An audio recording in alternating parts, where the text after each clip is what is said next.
Vamos falar um pouquinho sobre equação polinomial de primeiro grau. Chama-se função polinomial do primeiro grau qualquer função f dos reais em reais dada por uma lei da forma f de x igual a x mais b. Então, a função do primeiro grau ela é uma função onde o seu domínio e o seu contradomínio são os reais, certo? Ou seja, de reais em reais. E a cara dessa função, a lei da forma dela é f de x igual a x mais b, onde o nosso a e o b eles são números reais com a diferente de zero.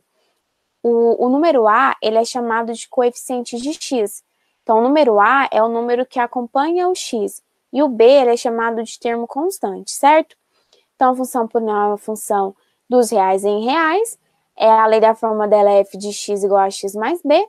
A e b eles são números reais, porque é uma função dos reais em reais, com a diferente de zero. O a gente chama de coeficiente de x, porque é o que acompanha o x. E b é chamado de termo constante.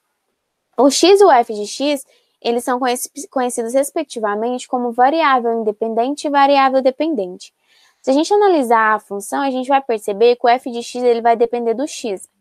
Então, o f de x ele vai mudar de acordo com o valor que a gente atribui a x. Suponha que a gente tenha a função f de x igual a 2x mais 1. E eu atribuo o valor 1 para x. Eu vou obter como f de x o número 3.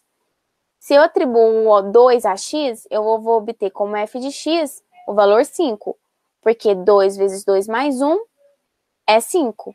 Então, o que acontece? O nosso f de x ele vai ser dependente, ele vai depender do x, certo? Então, a gente vai ter, então, o x uma variável independente e o f de x a variável dependente. Por exemplo, na função f de x igual a 5x menos 3, a gente vai ter que o a é o 5 e o b é o menos 3.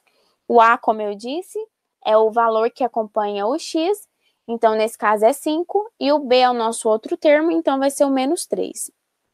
Tá bom? Então a gente tem a função f de x é igual a menos 2x menos 7, a gente vai ter o a valendo menos 2 e o b valendo menos 7. Na função f de x igual a 11x, a gente vai ter o a valendo 11 e o b valendo 0. Como nessa função o termo b não aparece, a gente vai atribuir ele como valendo 0.